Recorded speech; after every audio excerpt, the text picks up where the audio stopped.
So hi everyone. So our assignment is about timers. So in this we need to do the control the frequency of the signal.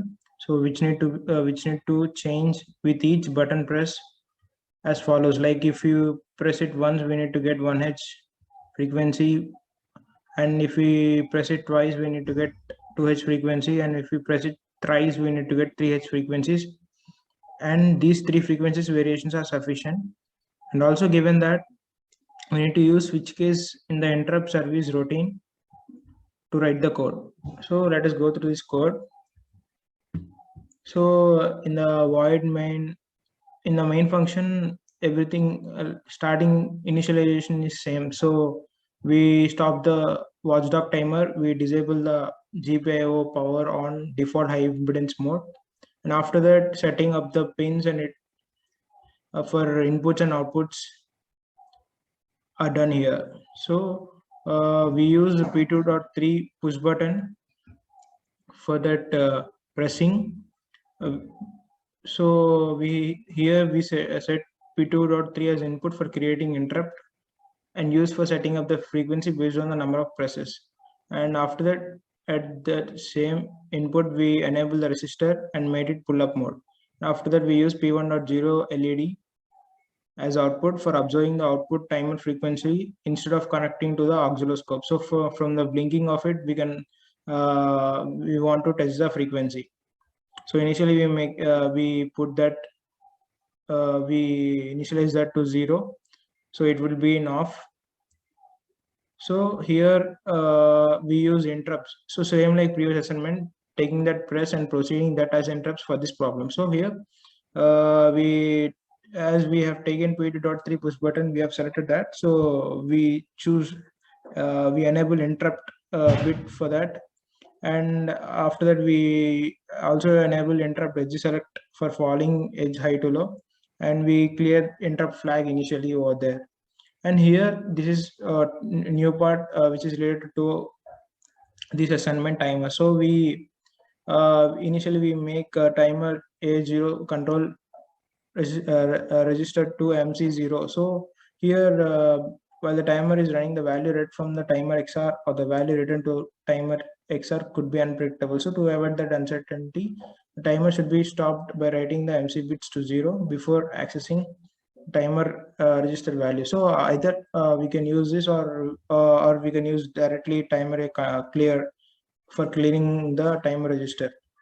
So here in this we make use of timer source select 1. So here we choose auxiliary clock as our clock here, and after that we make it up mode for counting, and later we also enable the interrupt over there. So as we know that the auxiliary clock frequency is around 32 kilohertz, we take that exact value over here and we proceed further. So as mentioned, we have used interrupt function here. So in that we enable using P2.3 push button. So whenever this P2.3 push button pressed, we get the interrupt over there. And as mentioned, we need to use switch cases here. So we use switch for count. Initially, we initialize count to 0, and after that, based on the count, we will for setting up the frequency, we will set the timer A CCR 0 value, timer A 0 CCR 0 value. So for setting for again for to whenever it gets that value, it restarts and counts from 0. So for setting up the frequency to 1 Hz, we declare the value of timer as 0 CCR 02 off of that frequency, which we earlier mentioned as 32 around 32 kilohertz, which is the frequency of auxiliary clock. So if the count is 1, we make it to for making it to 2 Hz, we use 2 power 2 frequency clock divider. So after that, further we make for setting the frequency to 3 Hz, we we make timer a CCR 0 value to frequency clock basics, which is dividing it by 2 cube. So here we can observe that whenever the particular count, that particular case has reached, we increase that count and break that loop. But at count 2, we make it as 0 and we want to run it again. So first, when we press once, we will get 1h clock.